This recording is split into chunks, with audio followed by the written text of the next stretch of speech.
Ang gagawin natin yan mga boss, lalagyan natin ng check valve itong hand pump ng Jetmatic. Kasi laging na tutuyuan dahil hindi maganda ang lapat ng yung rubber. Yan sa gitna, sumisingaw. Pag umaga wala nang laman na tubig.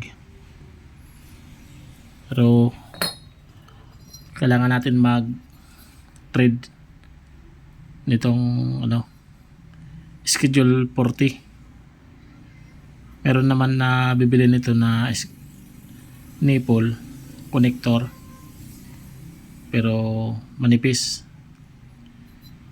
Ito ang gamitin natin na schedule 40 para matagal. Kaya kailangan natin mag-thread. Ito naman 1 part. Thread na natin. Sa pag-thread, pwede naman ito ang iikot natin. Ganyan. Tapos pabalik. Ito. Pero ang pag-thread natin, teka nito. Ito ang iikotin natin na tubo. Ganyan. Bali, ito ang ilalapag natin. Depende na lang kung alin ang mas madali sa inyo, kung ito ang iikot o kaya itong tubo. Schedule 40. Bago yun, kailangan natin ng oil. Kaya meron tayo ditong oil na used oil sa motor para hindi mag-init yung nito, yung pinaka blade, yung talim. Kasi pag walang oil yan tapos sobrang sikip, mag-iinit, pwede mabungi, masira yung kanyang talim, yung blade. Kaya lagyan natin ng oil. Tapos bawat ilang ikot lang baklasin, tapos lagyan naman ng oil. Linisan muna, hindi yung diretso na pag-thread, kasi yan, sisikip yung dyan, mga nitong tubo. Bali, ilang ikot, tapos linis. Ayun brush. Gamit tayo ng brush.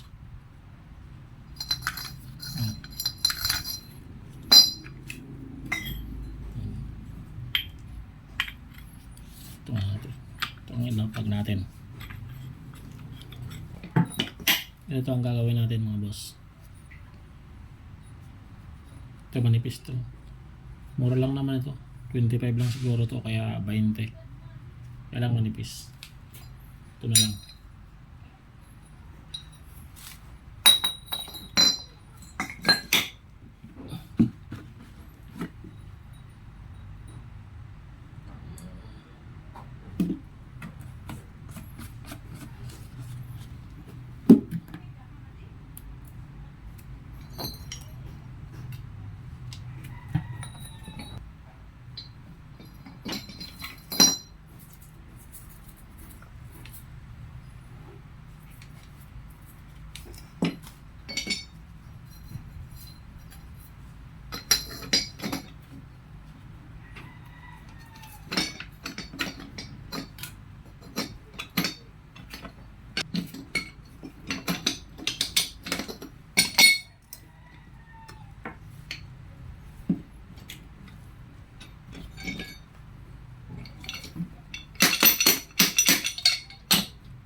malat na siya.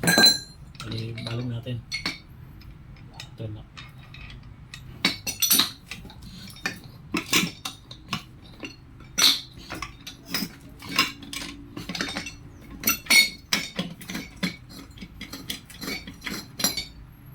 Ayan, tapos. Tignan natin.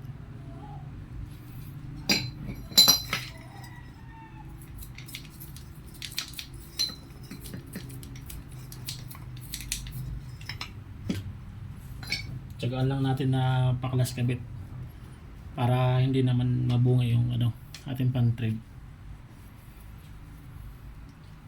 Matigas lang dahil sa schedule 40 ang gamit natin na pipe ay tubo.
Ano mga boss, tapos na natin yan sa kabila.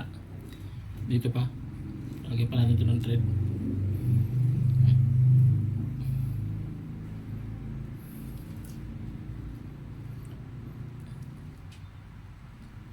Schedule 40.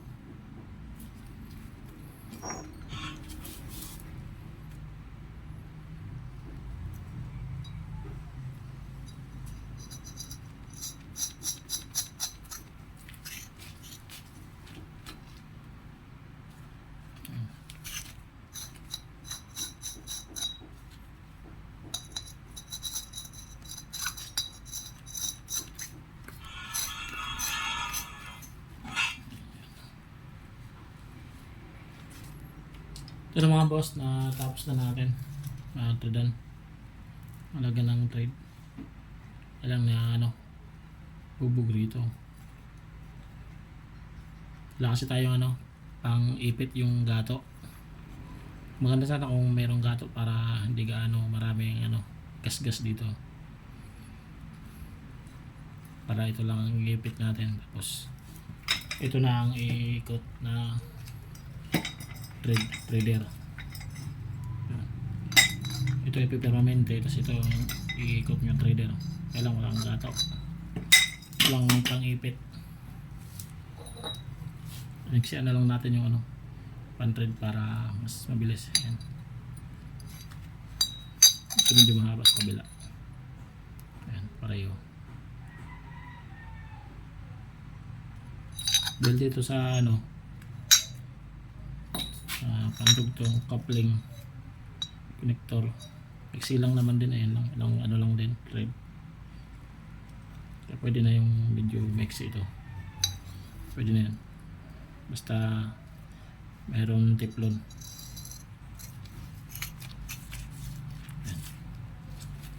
Pipitan na lang natin. Kabit na natin dun sa ating puso. Hand pump Jetmatic. Ayan. Diyan natin yan ilalagay.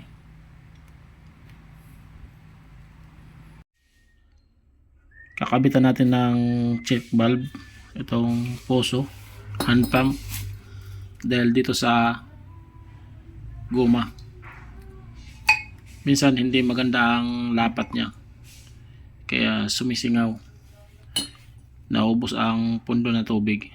Sa ngayon na ito, ano naman siya, hindi naman na tuyuan, pero madalas ano, nawawala yung tubig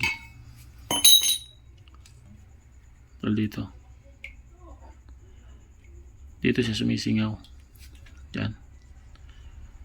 Pwede naman ano, iliha lang natin yan, pakinis ito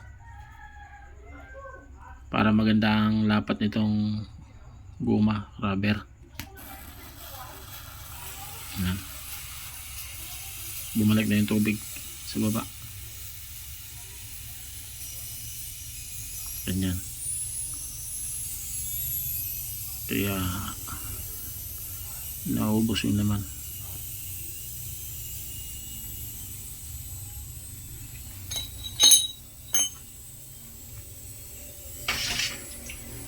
Ito mas maganda ito dahil meron siyang spring.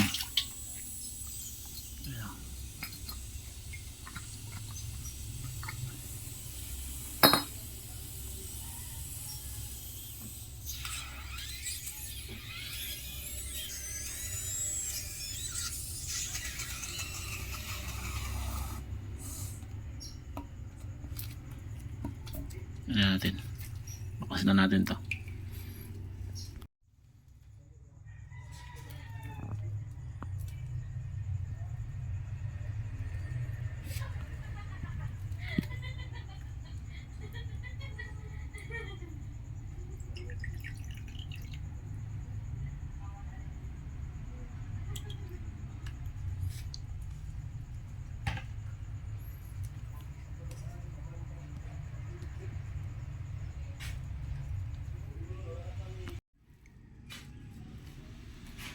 Ito naman, dito yan.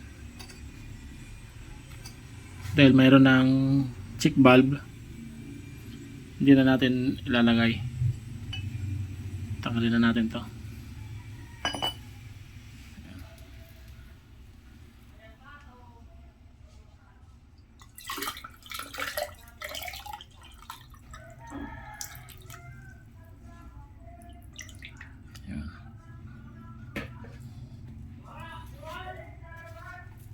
Ano mga boss, tapos na natin ilagay ang check valve sa ating hand pump